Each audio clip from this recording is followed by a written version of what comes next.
What up, what up, what up, what up, everybody? It's your boy Jax Wild and the homeboy PG the Hustle. What's good? Man, what's happening, man? What's going on, man? Hey man, I can't complain. I can't complain. Even if I was complaining, y'all wouldn't listen anyway. Ain't nobody listening. So, hey, welcome to another episode of the Redeployment Podcast, where we are here and we're focusing on four major groups, hoping that you fall into one of them. One of the groups is you're in the military and you want to stay in. We got something for you.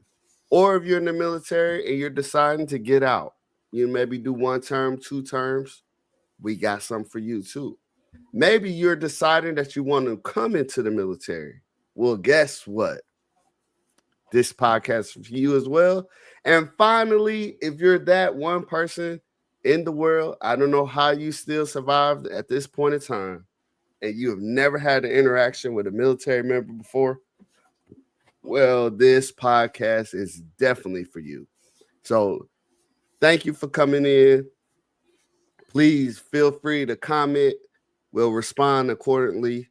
Like, share, all that good stuff. But Hustle, I must ask, how was your week, good sir? It was cool, man. It was actually refreshing. I think I took my mother to the eye doctor. It's weird stuff going on. Okay. Glaucoma and cataracts. They're getting ready to replace something in her eye.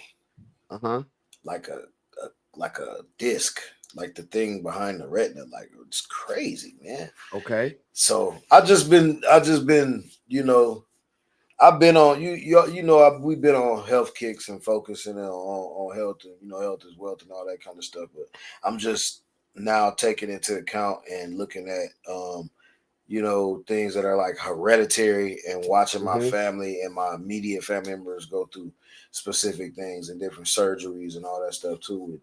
Me, I've had major surgeries myself already before, so I just take account into all that and just watching all that. But that was very interesting and learning a lot of new stuff about family history. When I take her places and stuff. Bro, let me ask you this, just from a matter of perspective, and that just hit me right now. There was a time where Mom Dukes was taking you to the doctor. What does it feel like now in that role reversal? You know what I'm saying? You got to go pick Mom up and take her. Like, I mean, and low key, that's how it should be. Yeah. But how did it feel for you? What was your thought process going through that? It just always feels right. Like, like it just, I'll never I always do anything for my mom. You know what I'm saying? So it just feels right, but then at the same time, you notice and you start to realize your mortality. That's good. You know what I'm saying? So you really take that into account. And you start thinking about more things. So that's why I say I'll be on the health kick and, doing stuff for the kids and making sure that I'm here for them and setting stuff up for them and things like that, man. Just because I don't want them to have to go through, any hardships or, you know what I'm saying? I don't want them to have, and that's for everybody. Life gonna happen. They're going to know, but I want it to be easy for them and to have some kind of guidance or some kind of a, you know what I'm saying? To not just be out here alone, you know what I'm saying, or be out here and be like, I don't know what to do. You know what I'm saying? Mom and dad taught us everything we need to do. Let's go ahead and carry that on. We watch them. We watch what they did, what they set up. You know what I'm saying? How they move. Let's just go ahead and when the time comes, you know what I'm saying? We can handle everything and we be the ones doing the things for them. You know what I'm saying? Because I'm also teaching my son about that with my mom too. Because my son is with his grandmother, my mom, a lot, and so I also make sure my oldest son also make sure that he watches her and keeps his phone, make sure that he help her. You know what I'm saying? Just stuff like that. Just normal. Man, that's super like dope. Just normal stuff. I always tell him little stuff like that, man. Just when y'all with, I tell him I put it to the side when y'all with grandma, make sure Ain't nobody walking past her. My mother is handicapped. She had 4 strokes and an aneurysm eight Man, 8 days after I was born. So I grew up man, raising her pretty much. So like when you said like not raising her, but I grew up doing this for her all my life. So that's why I say it always feels right because it's just what I've always done. Especially since I was able to drive and be moving around and stuff, and I was always going places with her. So, like I said, it's just a whole, you appreciate things, man. Appreciate your family. You know what I mean? And right. she all I got left. Now I lost my dad. It'd be 2 years in February. Okay. So, it's just that's why I said that really, you know, makes you take account of that mortality. You know what I mean? So, Yeah, man. But hey, mhm. man, well, shouts out to you, man. You doing the right man, thing. man, Shouts trying out to, to man. shouts Trying not out to to be a Mom's Duke. scumbag. Shouts out to you. Shouts out to Already, my man. Dukes, man. So what you get into, man? What you get into this week, Bro. man? I seen the post, so let's talk about that first. The Mister what? all over the campus. Oh, I seen the billboard. You bro, live on the check vibe. this out, man. Bro, I have had a crazy, crazy couple weeks, bro. Like Most definitely. this right here, it's crazy to Look, me. look at it. You live on fire. Crazy to me, right?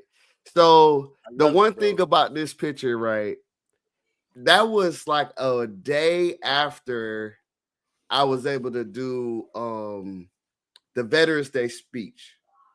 So I did the Veterans Day speech. That went well, received well. Bro, I actually had a couple students like email me. It was like, yo, man, I thank you for your perspective. Thank you for this. And that was super dope, man. I tell them all the time, I'm like, y'all trying to make your boy eyeball sweat, but I ain't gonna let y'all do that, bro. They I'm gonna not get you. gonna do it. They gonna get Like you. I'm still hard. And then Nah. hey, don't get me wrong. Ain't nothing wrong with crying men out there. If you need to shed a tear, shed your tear. All right. But it was just a happy moment for me, especially like this is on campus, bro. Like, Right. and That's and dope. it wasn't even on the veteran side of the house, right? Because at first I was like, oh, it's just a Veterans Day poster. They just posted veterans up. I went around campus. There's other posters of other people.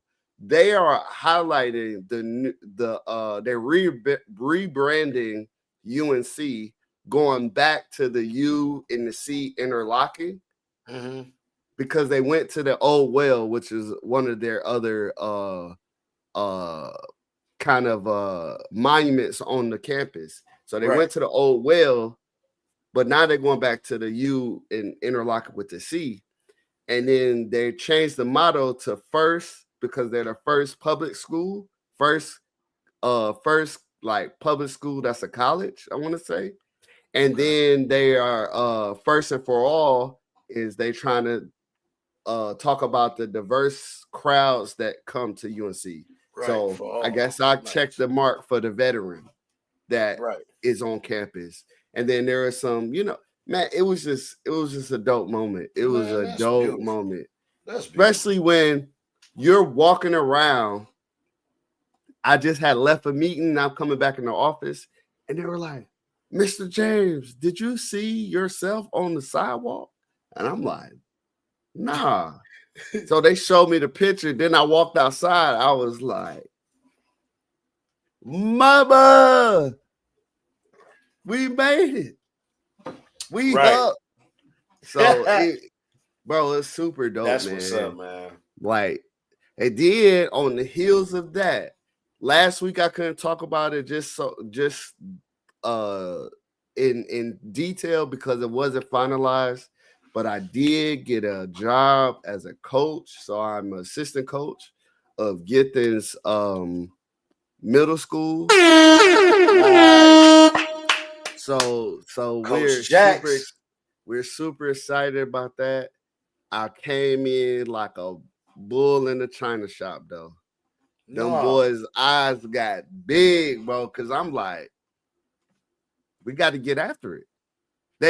So this team comes off a championship last year, and for whatever reason, they cleaned the house. What? So me and the head coach, we are both. This is our first gig. Wow. The old staff gone. So are the players still there?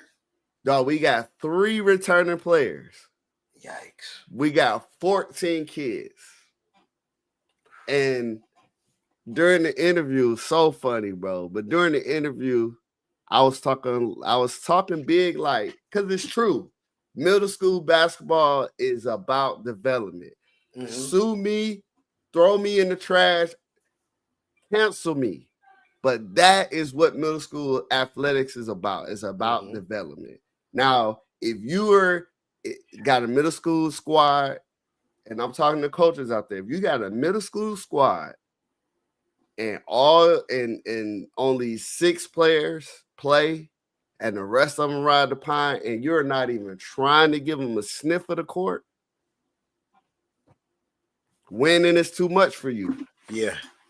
Winning is something, but development is the bigger. Nobody's going to the NBA tomorrow.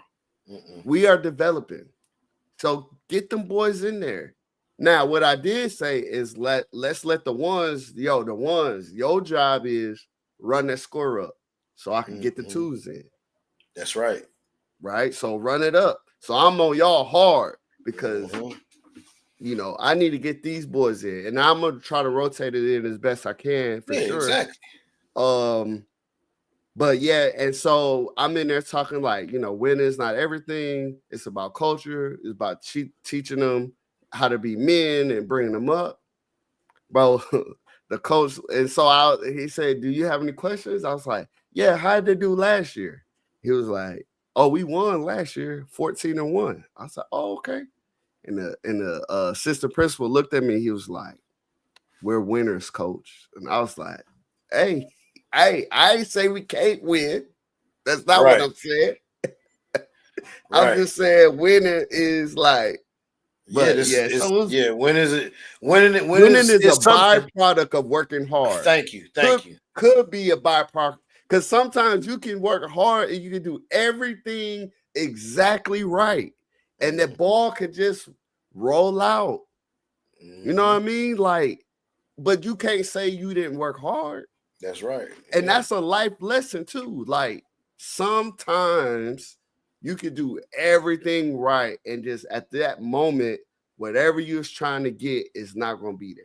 But you can sleep well at night if you know that you put 1,000% into it and you didn't leave nothing on the table.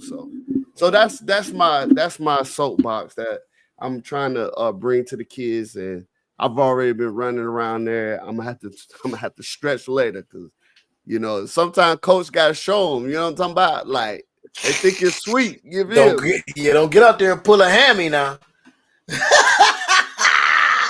You gonna get roasted. Told one because one walked up on and trying to size me up. I said we can run the ones. We can run the ones, and I will leave here with no Achilles left. But I'm gonna beat you. Right. They're gonna have to take me out in a wheelchair, but I'm gonna beat you. Just on the humble. That's funny. That's hilarious, man. Yeah, but but shouts out to that, man. Man. Life is life, and we moving. We moving in the right direction. And I appreciate all the love and support from the fans, from the family. But let's talk about the sponsors of today's show. It is W Energy. W Energy drink, man, with the coffee fruit extract. Yes, sir. All energy, no jitters. Focus and vitality. Yes, sir. Man, it's all natural, man. Y'all go ahead and check it out, man. Go to w.gg. You know what I'm saying? Check it out. I think the newest collab is Chainsaw Man. If you're into anime, if you do the anime and all that, man, Chainsaw Man. Shouts out to Chainsaw Man. The newest collab we got. It's like a bleeding orange flavor. I need to try that one, so I'll probably be getting mine here within the next day or so. But yeah, y'all go ahead and check it out, man. And also, you already know we got the merch and everything, just like you see Jax with the "I love you" shirt on. You know what I'm saying? I It's love you. There's real. nothing you It's can do not just about on TV. It's real, y'all. We really got them. It's a real product, and it's Yeah, man. cheap, They know. but it's good material. You Yeah, most feel me? definitely, most definitely made with the finest of Egyptian thread. Not just playing. I'm just Yes, messing with y'all. sir. No, nah. Egyptian silk, Yes, silky. sir. Nah, Yes, man. sir. We just hit us up, man. BlackMoneyMediaLive.com, man. Go ahead, hit the hamburger stack, man. Drop that down. Go to the Redeployment Podcast, man. You'll see it in collections. And if you don't like none of the stuff that we got on there, feel free to drop it down and make your own, man. Go to the customizer, man. Make your own shirt. Upload your designs, your family members, your dog, your cat, anybody, Yes, man. sir. Just upload it. Yo, Your children.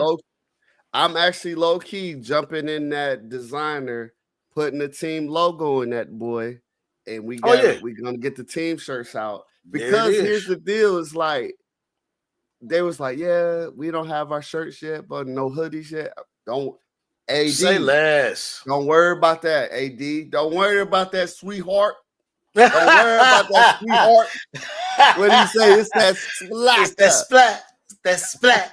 I got that splat. You gonna hit it with that splat. Yes, sir. I said That's we're gonna take crazy. care of that. And so And she it's was like, funny for that you say real? that, man, because the customizer actually has the actual. I don't know if you've been through it yet. The Uh-huh. customizer has the athletic setting, so the Oh yeah. numbers, the everything is already there. Oh yeah. Yeah, it's already there. So we using that boy, man. We using that boy. Most definitely, man. And you know what I'm trying to do? I'm gonna get with you, and just because hustle does everything, and I'm gonna get with you to figure out if I just make a store, send them a link so they can send it to their parents, so their parents can just order, their merch or whatever. And then I can do I it through the may, what's the name? I can send you the yeah, link. Yeah, yeah. So yeah, yeah, we gonna get it going, y'all. We gonna get it yeah. going. I can make y'all a page, man. I can make your whole team a page, bro. Let's go. Yeah. And Buddy gonna be back Facts. rolling. Right now it's a prop. Right now it's a prop. It's holding up that Michigan helmet and some shoes. But Buddy on the way back. I got to get the He parts, back. and he gonna be back. Most You definitely. feel me? I need Buddy back, man, because I got to get another big run, so I Oh I yeah. can pass the stuff out here. I like to pass out the Yes, sir. physicals.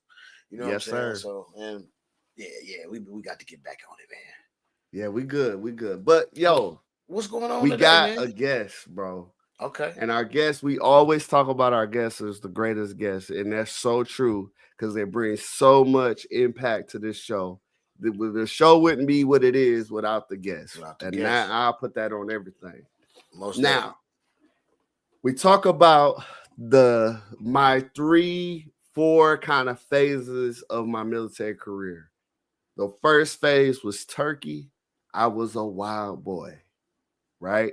Then went to Japan where I wasn't as wild, but I was still a little wild. But it wasn't until I got to stateside to Herbert Field, I started settling down. I got a family, and things was on the up and up. And then I started to climb the military ladder.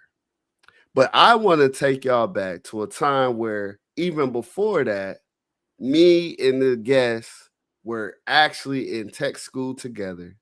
I left tech school to go to Turkey, and he followed me shortly thereafter. So, introduced to some and reintroduced to others, the man with the plan, my boy, Simon. What up? What up? What it do? What it What's do? up, man? What's What going it do to on? do? DD two There one we go. food. Yeah, what it do, guys? Hey, thanks for having me, man. See you guys out here doing big things, and I'm excited. Happy you guys have me on the show. Oh, Thank you you very much. I appreciate it. your mic is down, Simon. Y'all got to turn it up. Turn my Yeah, headphones turn up. you up. Turn you up in the headphones. Turn him up, Turn me up. Turbo. What about now? A little bit more, Turbo. Mic check. Mic check. 212. Let me see. All right. Let me see if I can give you some Sounding more. good to me. He sound good? Yeah, he sound good to me. Okay. All right, we good then. Yeah. Hey, well, welcome to the show, man. Thank you for coming. Thank you for pulling up. Thank you for accepting the invite. Would you Most believe, definitely. Simon, there is folks out there who were in the service with us. I send them the link, send them the info, just like I sent you. Yeah. And they say, nah, that ain't in my bag. So I am so grateful that I found some gentlemen, some ladies. I hope I gotta get more ladies on here, but thank you for coming. Thank you. I thank you for your time. So like we always do, we're gonna talk about that because you never told me that you went through that. And I meant to tell you that you were gonna go through that. Go through finding people to come. Oh, like, getting actual people, getting people in front of the camera, actually. Yeah, and it's about like first is reaching out. Yeah, and I reach out, I send them the link, and I say, hey, I'm doing this podcast. Love to have you on. Here's the link. Go look at a couple of episodes, see if you rock with it. If you do, hit this other link, and you can schedule your own time. And so a lot of times they say, yeah, cool. And they may forget. So I have to remind them because I'm about it.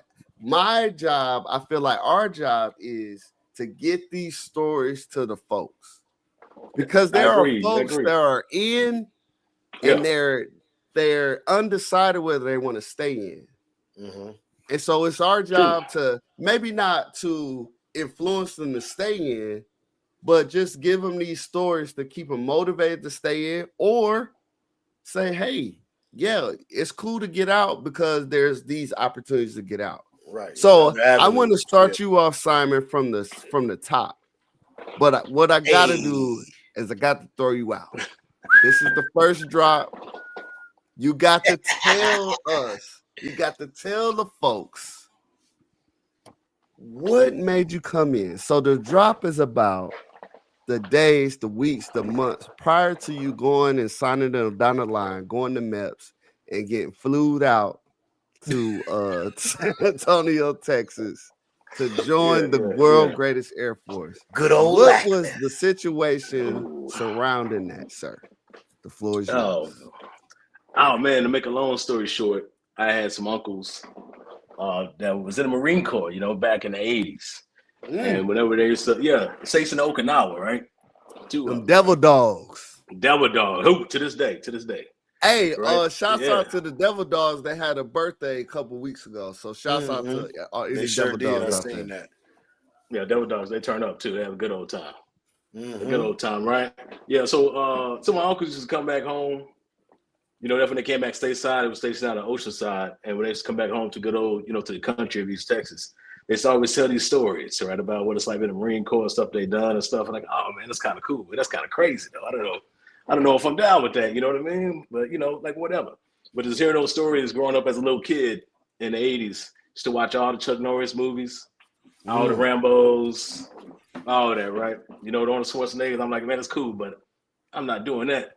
You know what I mean? So another one of my uncles no. So another one of my uncles in the Army, he actually married my aunt in like 1992. And so, but he was around a lot, right? He was stationed out in Southern Louisiana. It's always be at the house out in East Texas. Just talking about the Army stuff, because he was the quartermaster, he was a supply sergeant in the Army. He used to always tell us, me and my other little cousins, and his daughter was like, you guys are joining the military, but you're not going to join the Army. You're going to take Dad's rap, you're going to the Air Force. Okay. No argument, no questions asked, you're going to the Air Force, right? So one of my cousins, she got me interested in the band, playing the drums, percussion. She got me on that whole tip. I loved it. Had a good time, watching competitions, learned a lot. You meet a lot of people as you get outside that comfort zone. You know what I'm saying? Growing up as a young brother in the country, you know what I mean? Yeah. You get outside the rough. You get off the streets into the band hall. And that band hall is going to take you places, introduce you to people. You know what I mean? Yeah, so my cousin, she joins the Air Force in 99, ships out to Ramstein, Germany. Oh. And so she she comes home like 2 years later. She came right to the house like, look, you going to the Air Force. No questions asked. This is what you got to expect. She had a fiance with her. He was like, yeah, you going. He was like, I only been in Air Force 4 years. I'd have been in all these different countries around Europe. And you know what I'm saying? I was a movie buff growing out in the country. Never travel a lot. You see all the stuff on TV. and they tell me about it. I'm like, oh yeah, I'll definitely join the Air Force. I'm gonna check this thing out. Then boom, happens 2001. Coming out of football practice in the morning, I'm on the field and in the drum line, training the young troops up for the drum line tonight because I'm playing football that night, right? I'm seeing high school. I'm crushing that night, but I'm still in the band, so I'm training the youngsters. My first supervisory role, right? Trying to get them right. Yeah. So training on the classmen how to get the routine right for the night, and then you see all these F-16s flying around and 15s flying around. It's like, man, that's unusual. We live out in the middle of nowhere, So, morning drill is over for band. Walk back into the high school, to history class. TVs everywhere. That big joint with the VCR. Yeah. The big booty Jones. Yeah, right. yeah. You walk in the classroom and see that. You're like, oh, what's going down today? Yeah. Yeah. We got a sub today. We got a sub today. But now, you see that first tower hit that building. They're like, what movie is this? They're like, no, this is the news. You're like, what? So. And, so that was crazy. It's a surreal time. Yeah. That's crazy. It was like that all week. Yeah. You was in school. I had just got out. I was on base. I remember being on base and watching everything. I remember waking up and waking my ex-wife up and telling her because we had got the call. Yeah. You know what I'm saying? To get down there. Like, get on base. Like, it was crazy. It was nuts. Yeah, crazy. And it's crazy. So you was in school. I was getting out. I had just got out. Yeah, yep. I was in college. I had just had an accident like a couple of days before in my car. So I was at home like an hour or something away, about to go get my car looked at. I drive up to the dealership to get it looked at, and they like, dog, you're gonna have to wait. And I'm like, what are we waiting for? The whole crew in the lobby on the TV like this. And I'm like, bro, y'all, like you said, what movie y'all watching, man? I'm about to call up, man, where y'all boss at? Because y'all in here watching the movie. I'm trying to get my car looked at. That's and they was crazy. like, no, this is real. So this is real, man. Yeah. It was like the same day the blueprint dropped, like, oh man, what's going on? But yeah. You know what? That is crazy because that is facts. Like that's wild. I never thought about that though, but it is. Yeah. That's dope. Yeah, I remember that like yesterday, right? So it was crazy all day. It was news all day, really no class that day. It's Texas, be all about that football life. We have football practice that afternoon, still Jets. Zooming. Mm-hmm. So I already had an appointment to go see recruiter. I mean, it was coming from all over, man. Texas University Guard is no joke. From all over. I know they was what was it, A-15s or what was that Wichita? A-10s. A-10s. No, A-10s. Yeah, they got A-10s up there. Yeah. They got A-10s up there. Yeah. That's where they, the crew chiefs and all that, training to fix them and all that good stuff. But yeah, like that day, I had an appointment to go see the recruiter the next week. Air Force recruiter. Air Force recruiter, Marine recruiter gonna pop up every day. Army recruiter gonna pop up. You be in the park shooting basketball, Navy recruiter gonna pop up. And Air Force recruiter, that's how you know he's special, right? He's not gonna come to you. He's gonna make you go and find him. So even after 9/11 happened, everybody's coming to me like, oh, you still in the military? They're probably gonna go to war and all this stuff. And it's East Texas. I don't have nothing going on. I wasn't a scholar. I did all right in school, but I wasn't motivated. I was just there because I had to be there. So I had my heart set on the Air Force. I'm like, I just need to get through high school, get through this last football season with no injuries, pushing on out to the military, right? So even though 9/11 happened, still went to see the recruiter, still pressed forward. A lot of people trying to talk me out of it, but I'm like, no, I'm going. And so, in short, my parents didn't want to take me, right? They didn't take me serious. They told me to go do something else. So my cousin, I was talking to him about it one day, and his dad heard us, and he was like, I'm going to pick y'all up from school tomorrow in a truck, and we going. So, got out of school that day, picked us up. We pushed it up to the recruiter, which we live in the middle of nowhere. It was like an hour and a half drive, and he took us, man. Took the ASVAB the next day, passed that bad boy, man. The rest was history. Nice. Man. All it takes is one person to believe, man, and make that trip. That's crazy. How long after you took that ASVAB was you in ready to go ship out? Like how long did it take? It's still. So I took the ASVAB. It was still September when I took it. So I was in my senior year. I still had to go like 6 or 7 months. So I'm playing it safe. I'm not trying to get no trouble. You know what I'm saying? Trying to call somebody, man. I'm in the house. I'm held up like a hostage. I'm in there for months. I didn't gonna go anywhere. So after graduating high school, went on a senior trip to Cancun, turned up for like a week. After that, I was in the house for 2 months. Shipped out on July 29th, 2002. Okay. Yeah. Yeah. You know the whole world. Yeah. So that's crazy because I came in.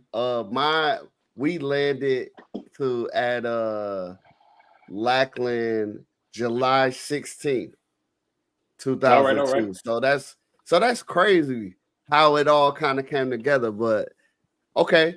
All right. So then how was your basic training experience? Like, was what everybody said about it? It was to me. It was like, man, it's the funniest place on earth, right? But you can't laugh, you can't record anything, right? Right. It's some hits in there. It's some sitcoms, some movies in there somewhere, Oh man. But yeah. But I played football since I was like 11 years old. I played varsity in high school. I did like a lot of other sports, powerlifting. I was in a band, so I was already doing the marching thing, the discipline thing, the training, the running. So at that point, I'm used to it.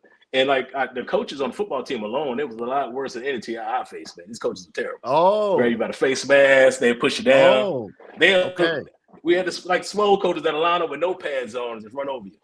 You know what I mean?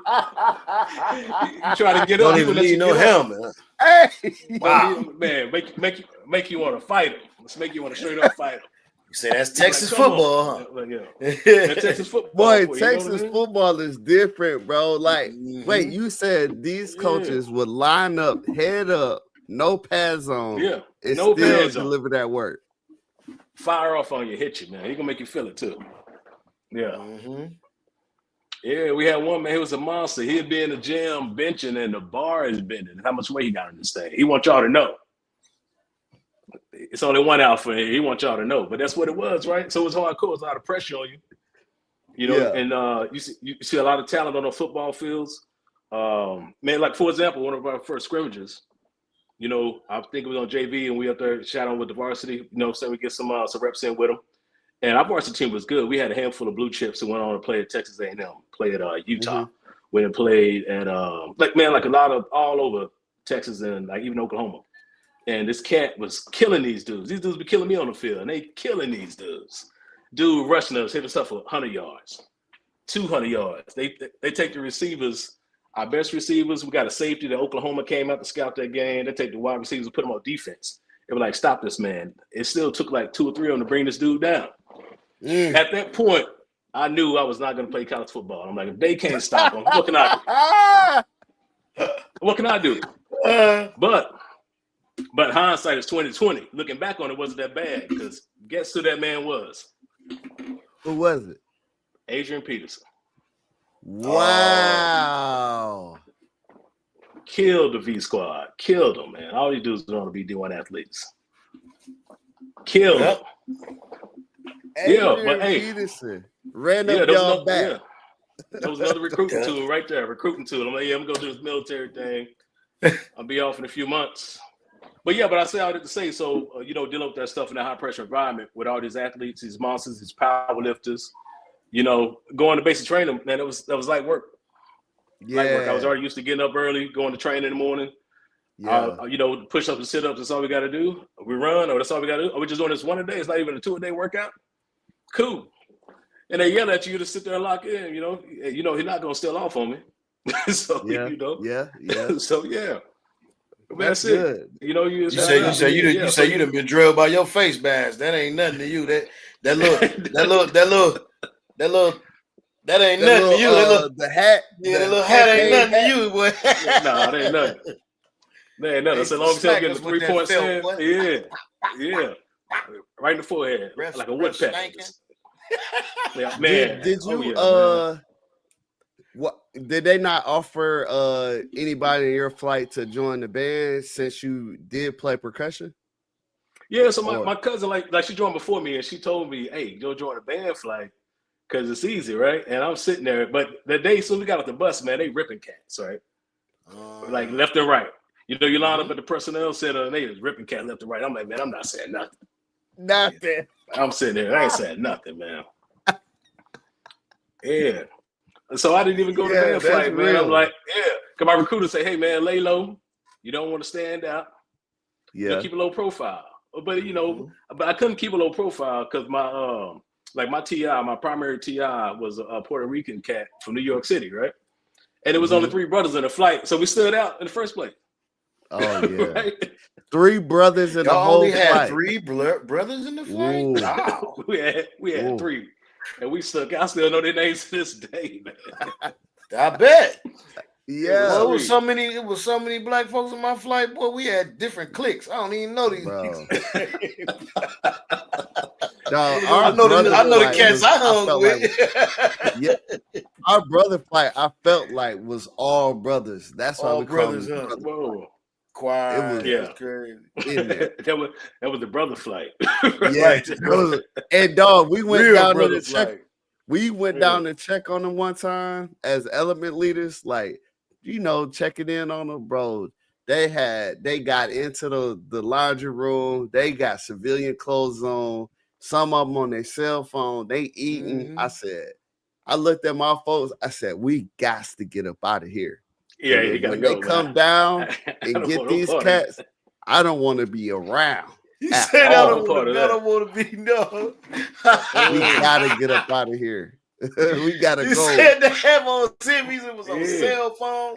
Man, they parlayed. I don't know if I seen dudes throwing spades in the back. Oh, I was about to say, I'm surprised they wasn't playing cards because we was. Whoa, cards and dominoes. Nah. I said we. But I went in when they wasn't no phones. When I went in, wasn't no phones. Yeah, cell phones like that. Yeah. Same, right.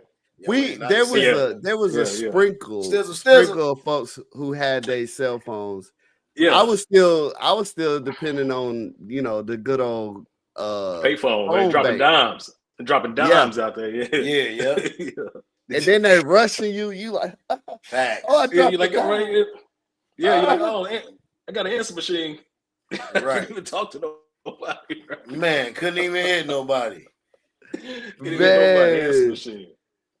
Yeah, so then yeah. Go ahead. What was it, like 6 phones? I remember it wasn't that many. Yeah, it wasn't that many, and all of them didn't work. Like some of them they did. So you waiting in line, the phone broke, then you got to go get in the longer line and say, why you just say something, man? And then like you, that first couple of days where you can go make your first phone call, you didn't want to say nothing. So some people just went back to the dorm because they was like, I didn't want to say that the phone didn't work. So they just went back. They didn't talk to nobody for 2 weeks. They were scared to tell somebody phone don't work. Yeah, some of the dudes are scared, man. The first night, you know, you heard them in there sniffling. I'm like, man, I get them first nights is funny. Just like you never had the pressure. I'm sitting there like, I'm you know, I got my bed made up. I don't want to mess it up. I'm in there tight. And I'm like, I just don't want to go home, man. Like, I just don't want to go home, man. I do whatever y'all need me to do. I'm not trying to go back home. You know what I mean? Man. What was your experience about having the tech school right there on the base? Because you know some dudes got tickets, they was flying out. Some dudes got on the bus and they rolled out. We was always the last ones to leave, but we just went down the street. What was your experience? Did they tell y'all junk was down the street?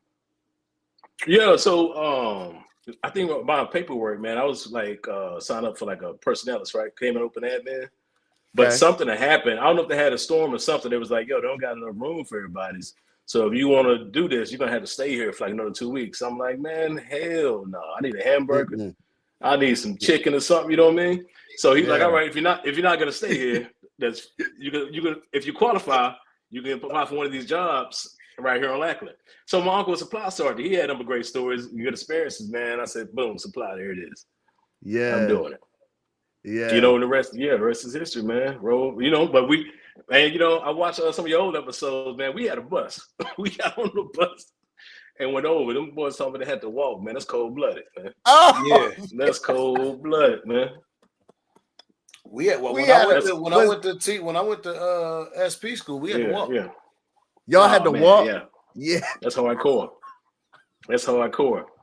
Now we got a bus, man. Drove us over. Bro, we got a bus, but like I told last week, Buddy ran up on the bus like we had just got recycled, and so we was in shell shock. Like, LBC, what's happening, bro? Did we finish, bro? why is he? Oh my God, we about to do it again. And then he was like, "No, I'm just playing. Come on up out there." He thought he got recycled. Boy. I'm like, "No, we finished. I promise we finished. We got blues and everything, man." Right, yeah. You got the wrong bus. And he was like, "No." Yeah, I know, man. It was your first brush of PTSD right there, man. He was like, "Oh man, the first one. See, I could put that on my VA claim." You say claim on your claim. So then we go through tech school, similar together. We had a couple run-ins, went to the BDU club, you know what I'm saying? Oh, yeah. We was up BDU BDU go shoot club. hoops at the Hawk. Go ball shoot hoops at the Hawk, you know what I'm saying? We thought we was big wigs, you know what I mean? And then I think it was called like the Eagle's Nest or something. We got our assignments. I was telling the Muzz, I got my assignment. My assignment said turkey. So I go up to the dude. I'm like, "Hey, it must be a misprint because I'm sure we ain't got no base in Turkey." Like, dude, this is wrong. That man said, "Go sit down." I was just like, "All right, I'm gonna sit down." When you got your orders to Turkey, what was that feeling for you? Yeah, man, I remember you told me because you left before me, and I was like, I know Jack's got turkey. I'm like, turkey be cool, right? But then he's like, fill out your dream sheet, right? And me not knowing how the process works, I'm like, all right, Jack's will be in Turkey. I know somebody over there is going to be straight. And it was another young lady that should be with us. She was in the air trans. She was also going to Turkey. She was cool. Then I had my dream sheet. I was supposed to fill it out that day and give it back. I didn't know. I held on to it for like a week, and I took it back to him. And I remember the dude, man, Sergeant Wynn, man. I gave it to him. What's this? My dream sheet. He said, "When did you get assignment last week?" He said, "You are a DA, and I don't mean dumb airman."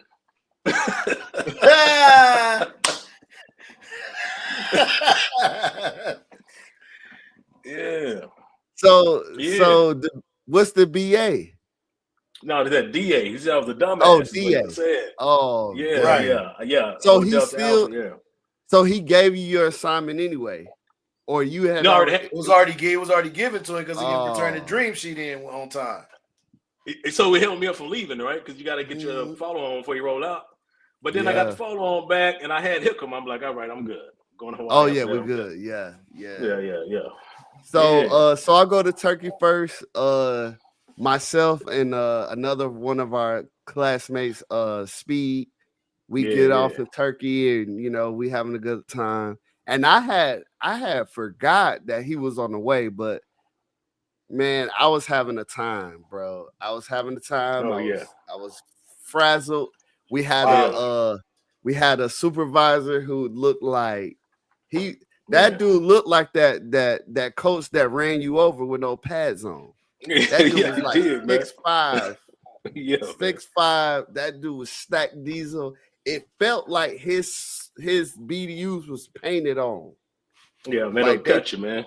He was sharp. Big brother. He was an old TI. And Master Sergeant Patterson. What was your first experience with Master Sergeant Patterson? Man, I walked up in there looking for you, and he was like, "Who are you?" No one said dress me down from head to toe, make sure my boots would shine. Told me I could use some more starch on my uniform. Told me to make sure my uniform fit. It gave me the whole 9, man. He was like, "When you come in here, you see us here in CO. You do X, Y, Z." And I was like, "Yes, sir. Yes, sir." Yeah. You just fell into the spot just looking for me. I was probably in the furthermost corner of the warehouse too. Yeah, he was back there in the warehouse, man, in the back, man. He got me. They got me good, man. He got somebody else to take me out there where you at, man. He got me, dog. He got me. Man, that cat would. But see, he was psychological though, right? Because he was like, he told me your boots not shine enough. Go shine your boots. And it wasn't until like I was walking over there by the orderly room and I seen that man boots at the boot shine man. Yeah, the dude, and the man is in the dorm, the obby in the dorm, right? The obby in the dorm. So I was like, oh, I got it. Pay the money, get the buddy to shot. I ain't had no more problems with him after that. Cause I could be in there with the all day, the lighter and all that. Day, cotton balls, but I ain't gonna ever get. I ain't gonna get better than the shoe shine, man.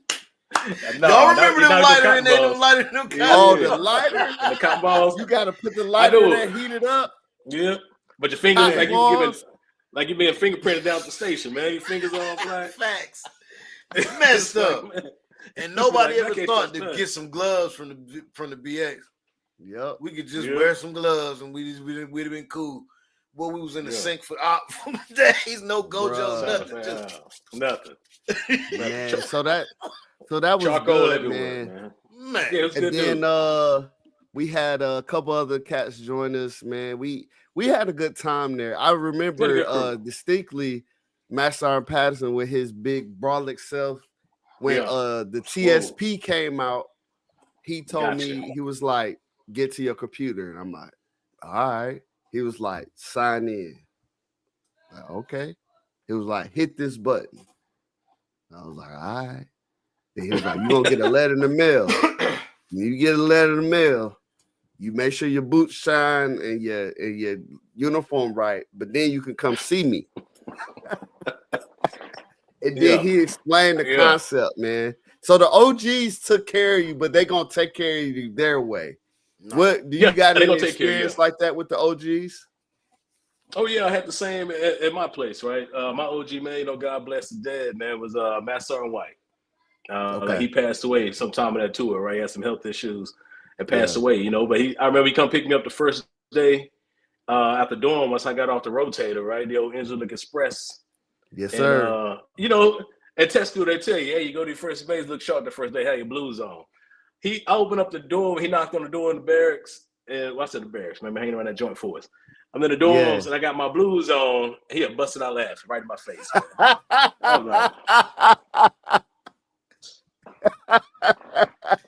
He was like, man, you didn't got time to change. You might as well go and put those back in your luggage. You're not even gonna see those the whole time you're here, right? Yeah. Yeah. But we're going to work. We're going to work. Yeah.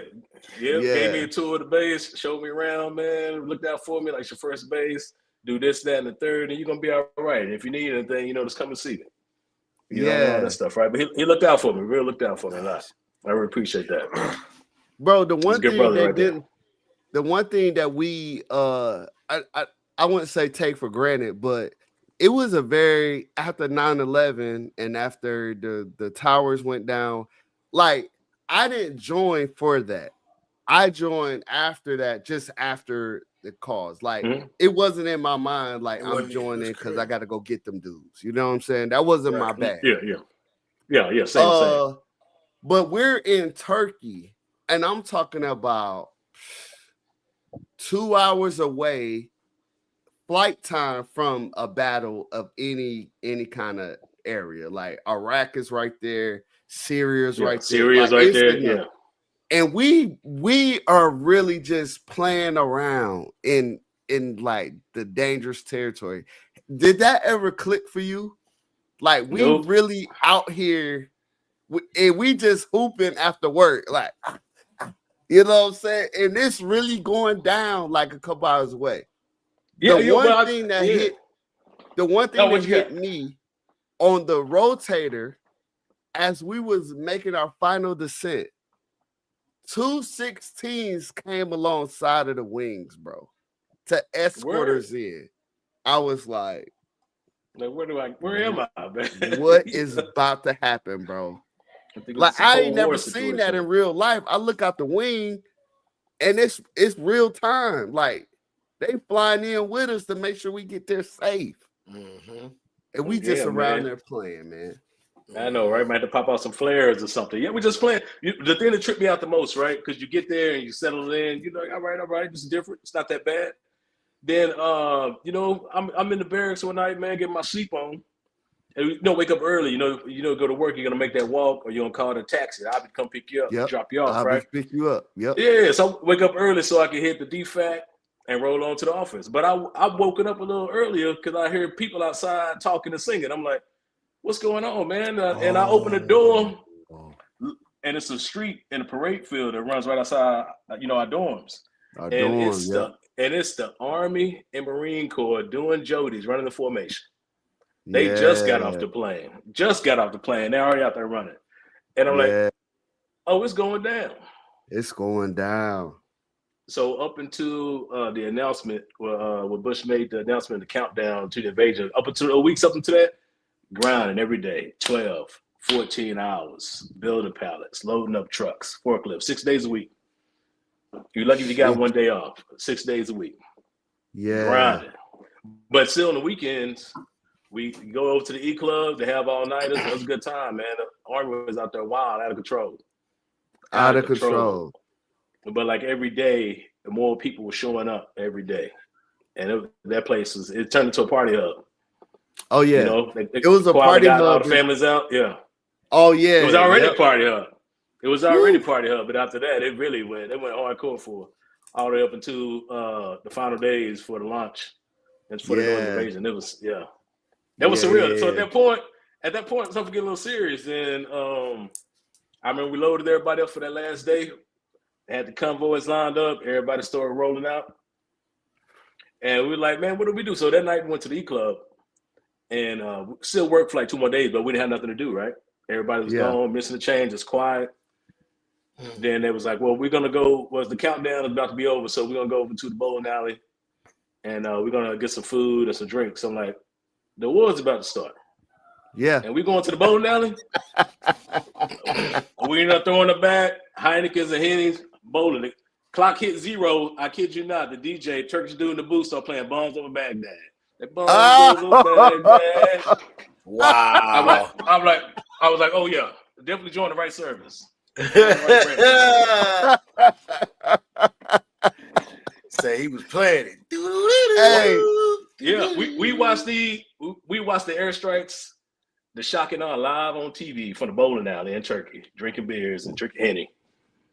Yeah. Dang. And it's right down the road. What a wild time, bro. It was wild, man. I couldn't believe it. I'm like, I'm definitely realistic after this. This is what we're doing? Yeah. The one thing, too, Salute. that was, now that I think about it, that was our first joint-based experience. And so while we have you here, I know that you spent, so first I want you to catalog all the bases you've been to, and then catalog how many of those was joint bases. And then we're going to ask you some questions about the different services. All right. So I went to the base in this order. After I left Turkey, I left in 2004. I went to Hickam Air Force Base, which is now Joint Base Pearl Harbor Hickam, right? To Hawaii. I went to Joint Base. Then after there, I went back to Turkey again, right? So at that time, they still had, I went back. They still had a little Army contingent out there doing some stuff. They still had some TDY stuff going on. It was a cool time. Then after that, at that point, they was really starting to build a whole joint base concept across the Air Force, right? For example, like we had someone that deployed to Tampa for deployment. And when we're in Turkey, you deploy to Tampa, and you still get a short tour credit, right? So I rolled out of it was crazy. But when I got crazy, so I started learning stuff about the Air Force, right? I'm still in my party phase as a junior enlisted. I had to follow on back to Hawaii, but they closed the unit down. And I was like, man, I'm ready to go back to Hawaii. I've been there for 3 years. I know all these people. Then my supervisor, what's his name? I can't remember his name, man. Supervisor helped me out. Helped me out. And we called the function. The function was like, hey, you want to go to Spain? I'm like, yeah, I want to go to Spain. He was like, all right, but first you got to go to Osan. I'm like, cool. So I go to Osan for 12 months, another joint environment, working alongside the Army, as they used to do the ADA, Air Defense Artillery at Osan Air Base, and for the whole region. So that was pretty cool, and all the joint exercises. So I left Osan. I go down to Naval Station Rota at the Navy base, and it's a Spanish Navy base. It's not a U.S. base. It's a Spanish NATO base, right?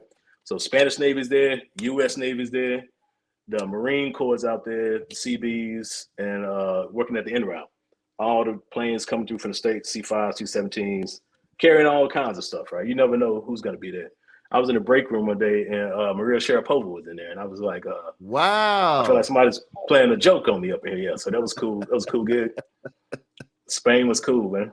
But I had such a good time in Korea. One of our supervisors for my first base, well, he wasn't our supervisor. He used to hang out with the other tech sergeants. Sergeant Conyers. Yeah.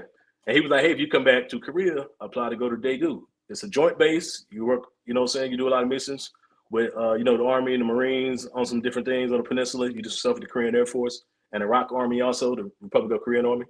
But he said most important, you don't have to do like none of the hard stuff, or the business stuff you do with those side, right?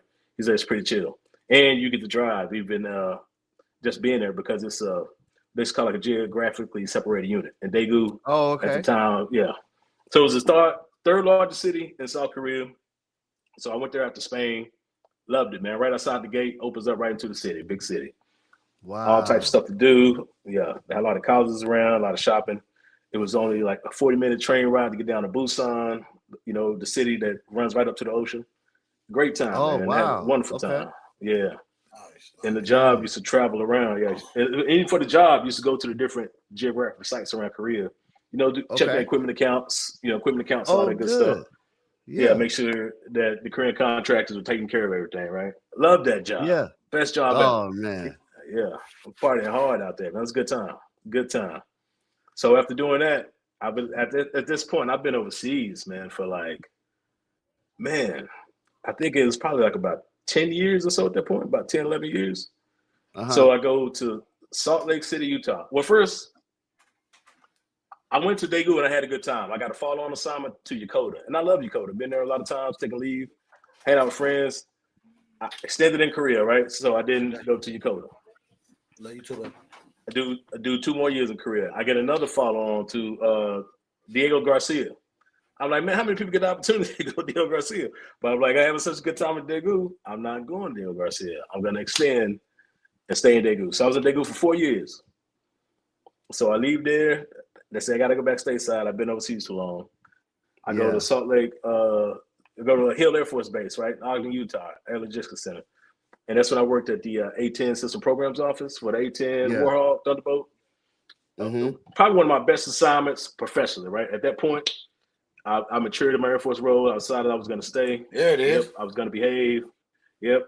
So I learned a lot of things about this jet, about the acquisitions and how it works, from how you get parts from the commercial sector on contracts with the military to build production lines to keep these babies flying.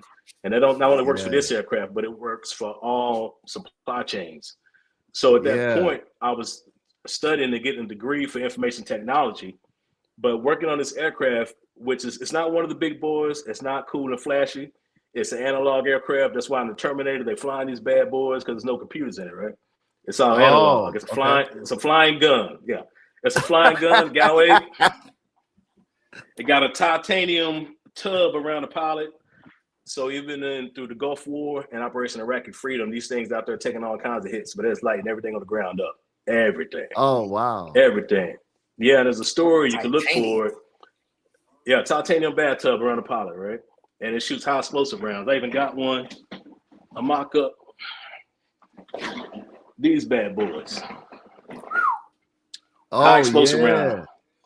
Would penetrate the tank, kill everybody inside of it. Woo. So yeah. High explosive. They don't want none of that, boy. They don't want none of that. Yeah, you think a 9 or a 40 is bad. Now imagine getting hit with this. Yeah. Look at the casing on it. Look at how much. Look at that. That's knocking. Ugh.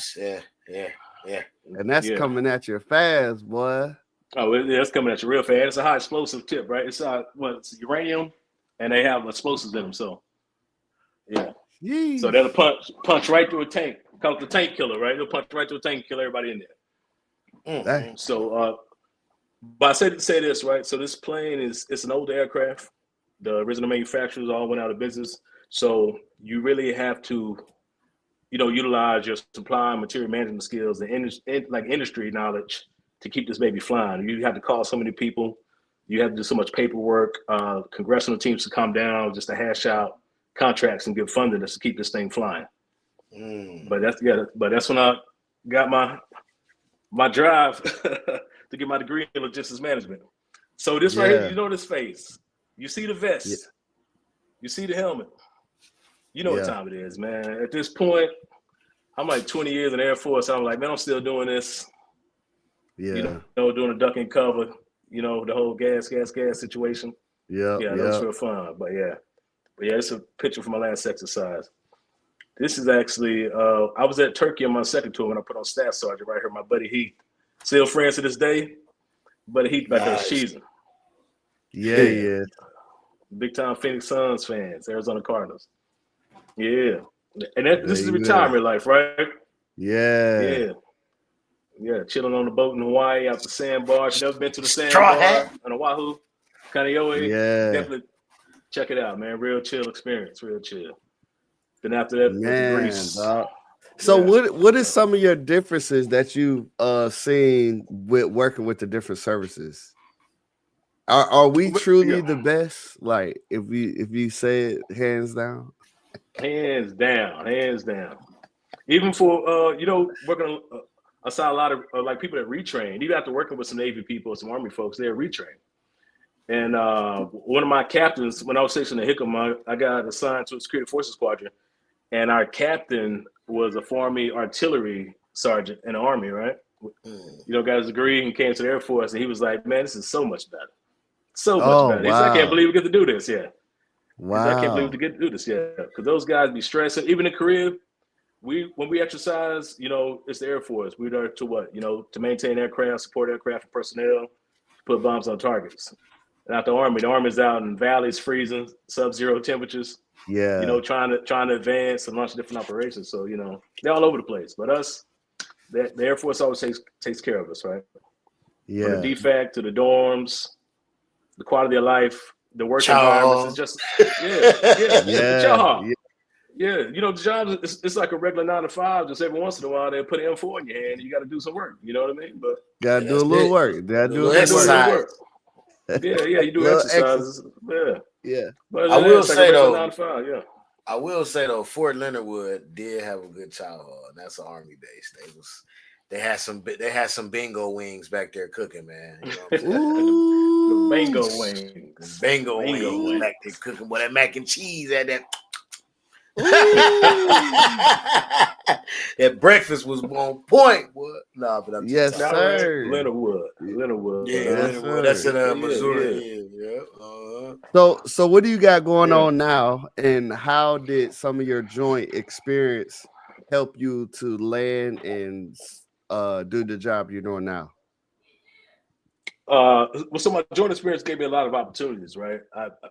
Leaving the service, I got some offers from the Navy to go and work for them. Of course, got a lot of offers on the Air Force and some contractors. But at the end of the day, after my acquisition experience, right, to keep it at A-10 flying and learn all the different stuff about the industries, the do's and don'ts, the pros and cons, what works short time, what doesn't work doing that long time, and so forth. It landed me a job. So now I work in space acquisitions, right?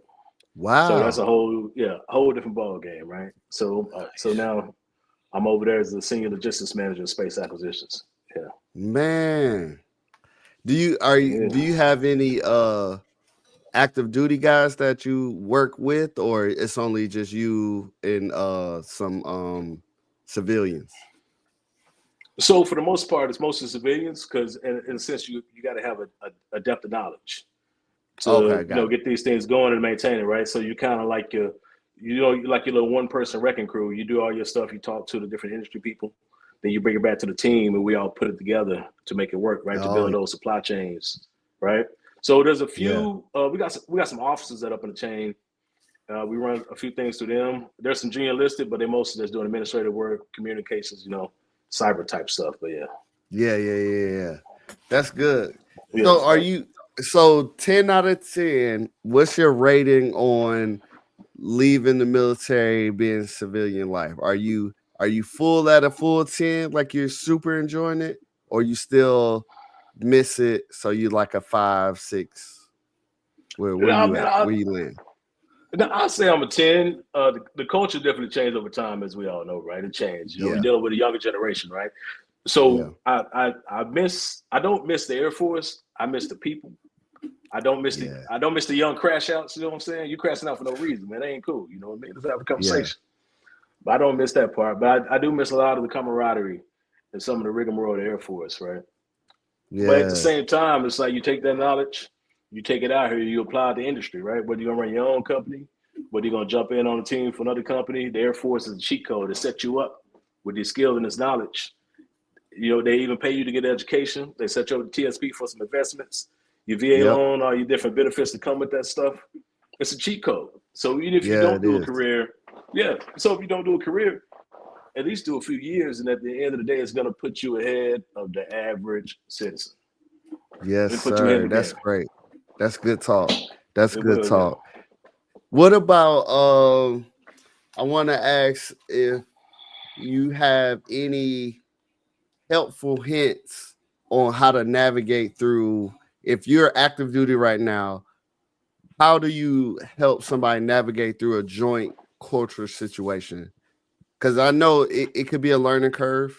It could be, you know, especially with language and what we say and what they do. And, you know, sometimes the regulations are different. What would you say to somebody that is going into a joint environment who has only been by them with their own people? Yeah, well, you know, like anything in life, I say find someone that's done it, someone that's done it well, and ask them for advice. But now we live in this digital age where you can log into the internet, you can find all types of information that it carry you into that. So, for example, when I went to Naval Station Rota, which at Hickam I did work with some Navy, but we was kind of on the same level, right? So I wasn't really going up and down the chain. I'm dealing with my Navy equivalent. But when you're at a Navy base full time, I didn't realize that the juniors don't talk to the mid-tier NCOs, and they definitely don't talk to the seniors, right? Off duty, them hanging out anywhere, been in the same place together is a big no-no. Real strict. Strict. The Chiefs have their own situation. If you're a chief, you in a whole nother different chow hall. You sleep in a different area. Yeah. Okay. Yeah. They don't hang out at the same restaurant, same bar, none of that stuff, right? None of that fraternization off duty, right? Real strict, right? Yeah. And even, but even being, not so much a career, but even like in Utah, the Air Force used to be the only branch, so we wear uniforms off base. Yeah. Whether you're gonna run a Walmart right quick, you're gonna pull up at Chick-fil-A, we was the only branch to do that. Because sometimes Army people run up on you like, "Oh, you're in the Air Force," and walk off. I'm like, "What was that about?" Yeah. But So the chain of command and addressing different people from different tiers, that's one thing. The way you carry yourself, conduct your daily duties, that's one thing. And I would give the Army and the Marine Corps their props, right? So an NCO and Army and Marines have like 3 times the responsibility that an Air Force NCO has, right? Just keeping up with personnel alone. All that stuff that, those guys that go around, they work pretty hard. Pretty hard. But in the point of joint environment, it's constantly changing. So I would say find somebody that had that experience, talk to them. Yeah, that's good, man. Well, shoot, man, I appreciate having you on. What kind of last thoughts to the folks out there about should they? I know you kind of did one plea about why they should join the military, at least do a couple years or whatever. But is there anything else you would like to share, maybe from your personal perspective on somebody in the rabbit hole, hometown, need to get out? What's your push to tell them to join up? Man, I'll say if you get the chance, choose your sacrifice. Whether you choose it or not, you're still going to make a sacrifice, whether you choose it or not. So it's best that you choose it, so you at least get to make the choice and follow through on it, right? And then at that point, don't be scared to fail, man. Practice makes perfect, or at least practice makes you better. Yes. And that practice equals success, right? That practice Meets opportunity is going to get you to success, but don't be afraid to fail. You know, we all learn from our phase, and we keep learning, and we fail and we learn, we fail and we learn, and it's going to sharpen you over time. You're going to be better. You're going to be more resilient. You're going to have a lot more patience and a broader understanding, and it's going to help you with your context of where you stand in the grand scheme of things.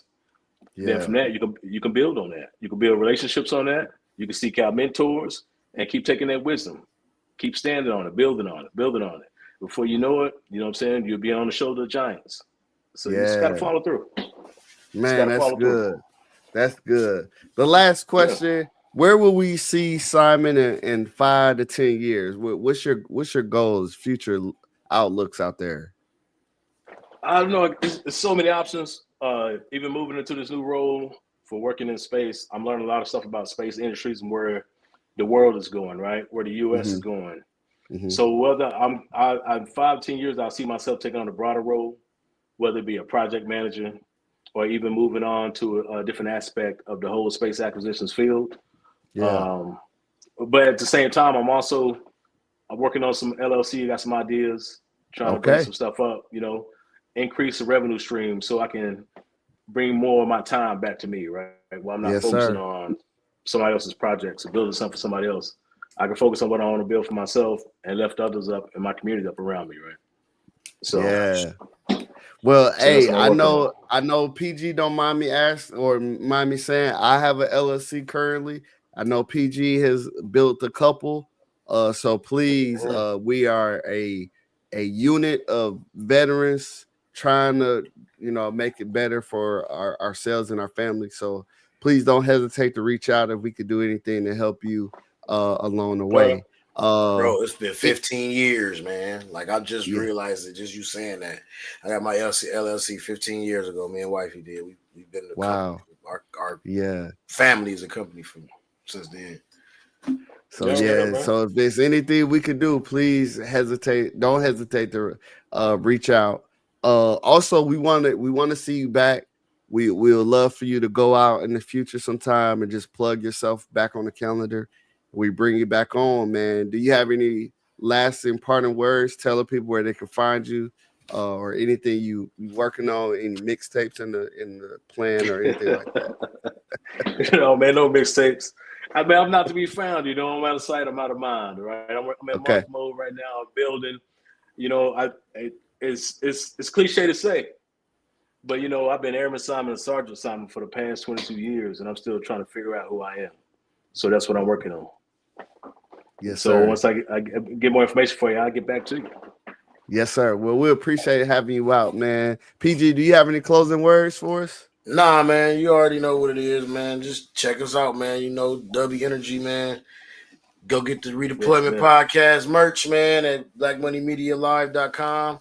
And don't forget, man, check me out on all DSPs, man. You know what I'm saying? Just Cruises out there now. That's my latest single, man. And we just going, man. All right. I do this shit for love, man. Don't worry about it. Yes, sir. Yes, sir. And for me, that's what's up. Look, I appreciate y'all coming out. I appreciate y'all in the comments. Please, if you have time, please hit us up. If you want to join the show, all you got to do is be a veteran. And if you know a veteran that you think they got a cool story, the pinnacle of this show is to be able to talk to so many people. Actually, we get to interview people we do not know.